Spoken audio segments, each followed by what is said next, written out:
Dans la vie, certaines personnes sont un peu perdues. Dans le monde professionnel, par exemple. Ces gens-là veulent que leurs actions aient un sens. Eh bien, ça a été le cas pour certains graphistes. Je vais vous parler de Ken Garland et de 21 co-signataires d'un manifeste publié le 29 novembre 1963.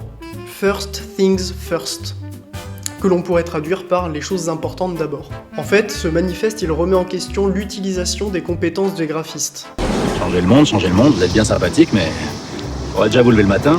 La surproduction des messages publicitaires, par exemple, ou le fait que les meilleurs talents de ce domaine soient utilisés pour de la publicité dite commerciale plutôt que pour l'intérêt général. Je vais vous en lire un extrait.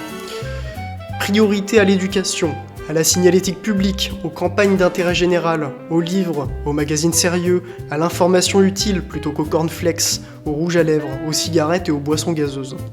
Alors il a eu peu d'impact à l'époque, mais il a été de nouveau relayé dans les années 2000 pour élargir un petit peu sa critique, que ce soit au branding, au marketing, à l'hyperconsommation ou même aux médias numériques. Vous retrouverez l'intégralité de ce manifeste dans la description, je ne vais pas pouvoir tout aborder ici, néanmoins si ça vous intéresse, j'ai écrit un article de blog qui s'appelle « Le graphisme te protège, pourquoi est-il remis en cause ?», vous le retrouverez sur mon site internet, et j'y aborde notamment par exemple la publicité de masse. Avec tout ça, vous allez pouvoir faire votre propre opinion et me donner votre avis en commentaire à propos de ce manifeste.